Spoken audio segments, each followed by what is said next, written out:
여러분 혹시 이런 적 있으신가요?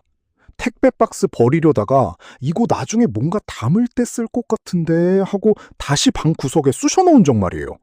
아니면 5년 전에 산 청바지, 살 빠지면 입으려고 아직도 옷장에 걸어 놓은 적도 있으시죠? 심지어 어디서 받은 볼펜인데 잉크도 안 나오는 걸 그냥 버리기 아까워서 필통에 처박아 놓은 경우도 있을 거예요. 봐요. 지금 고개 끄덕이고 계시지 않나요? 이거 진짜 내 얘긴데 이거 완전 나잖아 하는 분들. 절대 여러분만 그런 거 아니니까 안심하세요. 사실 이건 성격 문제도 아니고 여러분이 게으른 것도 아니거든요. 다 이유가 있습니다. 아주 깊은 이유가요. 저는 사람들이 물건을 왜 못 버리는지 그 심리에 대해 정말 관심이 많아서 미친 듯이 분석해 봤거든요. 만약 여러분도 집에 짐이 줄어들지 않고 이사할 때마다 박스가 어마어마하게 나와서 고민이거나 방 정리를 해도 3일 만에 원상복귀 되는 것 때문에 걱정하고 있다면 저를 구독해 주시고 도움이 된다면 좋아요도 부탁드릴게요. 오늘 이 영상 다 보시면 왜 여러분이 물건을 못 버리는지, 그리고 어떻게 하면 진짜로 버릴 수 있는지 단계별로 완전히 다 알려드릴게요. 자, 이제부터 좀 충격적인 얘기를 해볼게요. 대부분의 사람들이 물건을 못 버리는 이유를 뭐라고 생각하시나요? 아, 나는 그냥 정이 많아서, 혹은 버리면 나중에 아까울 것 같아서, 이렇게 생각하시죠. 근데 사실 이건 완전히 틀렸습니다. 한번 생각해보세요. 여러분이 5년 동안 한 번도 안 입은 옷을 보면서 언젠간 입겠지 하고 놔두시잖아요. 근데 그 옷 진짜로 입으시나요? 안 입으시죠. 통계적으로 우리는 옷장 옷의 20%만 80%의 시간 동안 입습니다. 즉 나머지 80%는 거의 안 입는다는 거예요. 그럼 왜 버리지를 못하냐고요? 이게 진짜 재밌어지는 부분인데요. 심리학에 손실회피라는 개념이 있습니다. 쉽게 말하면 이래요.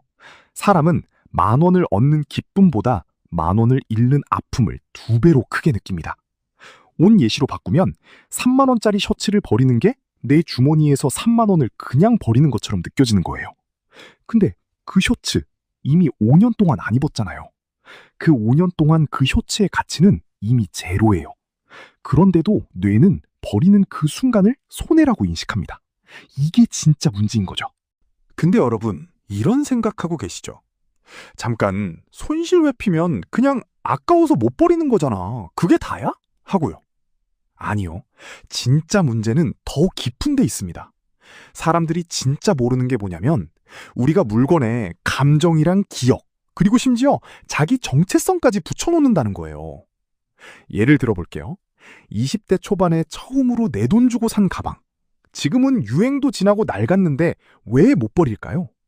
그 가방이 단순한 가방이 아니라 그때 내가 열심히 일해서 처음으로 비싼 거 샀던 나라는 사람의 증거이기 때문이에요. 그 가방을 버리면 그 시절의 나도 버리는 것 같은 느낌이 드는 거죠. 이게 얼마나 강력하냐면 심리학 연구에서 사람들한테 자기 물건에 이름을 붙이게 했더니 이름 붙인 물건은 이름 안 붙인 물건보다 버리는 비율이 40%나 낮았습니다. 무려 40%예요.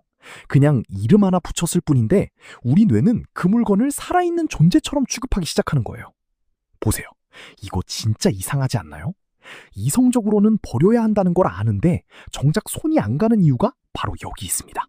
이제부터가 진짜 재밌어집니다. 여러분, 혹시 버리지 못한 물건들이 돈을 먹고 있다는 거 생각해 본 적 있으신가요? 구체적으로 계산해 드릴게요.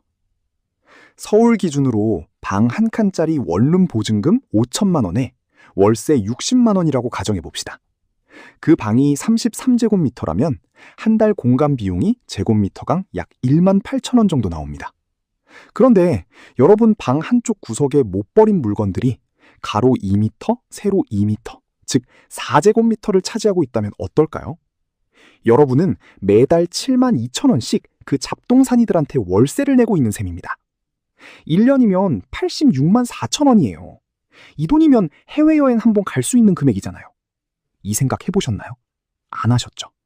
저도 처음 이 계산 결과를 봤을 때 진짜 멍해졌습니다.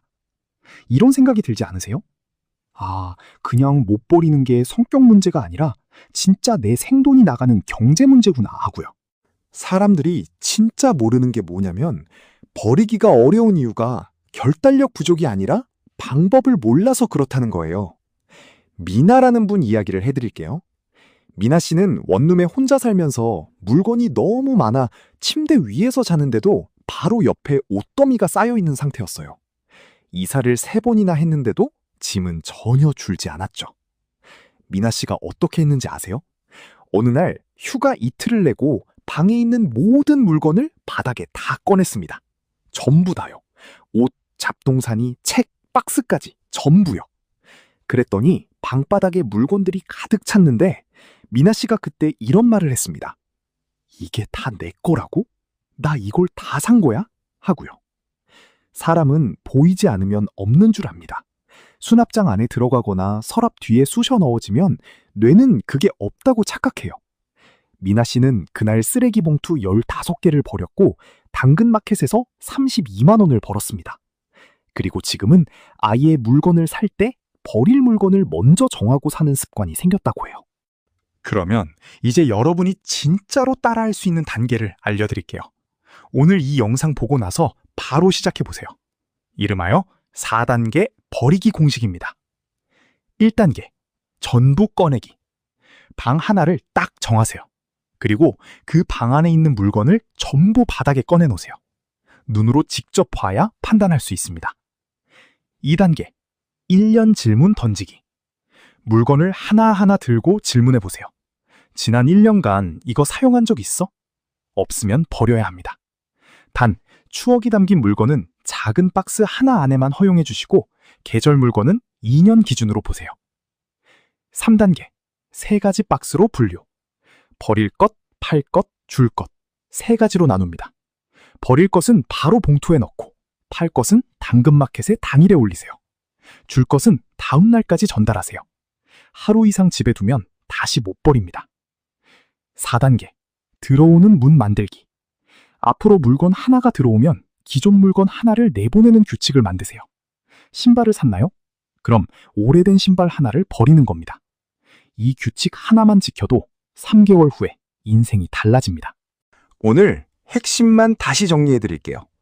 우리가 물건을 못 버리는 건 성격 탓도 의지력 부족도 아닙니다. 뇌가 버리는 걸 손해로 인식하는 손실 회피 때문이고 물건에 내 감정을 붙여놨기 때문이에요. 하지만 사실은 그 물건들이 매달 여러분의 소중한 공간 비용을 잡아먹고 있습니다. 4제곱미터의 짐이 1년에 86만 원 이상을 쓰고 있는 거죠. 해결책은 간단합니다. 전부 꺼내고 1년 질문을 던지고 3가지 박스로 나누고 들어오는 문을 만들면 됩니다. 한번 생각해 보세요. 지금 여러분 방에서 버릴 수 있는 물건 딱 5개만 골라보세요. 오늘 당장 말이에요. 5개부터 시작하면 됩니다. 물론 이게 어려운 거 맞아요. 저도 처음엔 정말 힘들었거든요. 근데 보세요. 버리고 나서 비어있는 공간을 처음 봤을 때 그 느낌. 진짜 이상할 정도로 가볍습니다. 공간이 비워지면 마음도 같이 비워지거든요. 이 영상이 도움되셨다면 구독이랑 좋아요 부탁드릴게요. 여러분 덕분에 저도 계속 이런 분석 영상을 만들 수 있습니다. 다음 영상에서 또 만나요.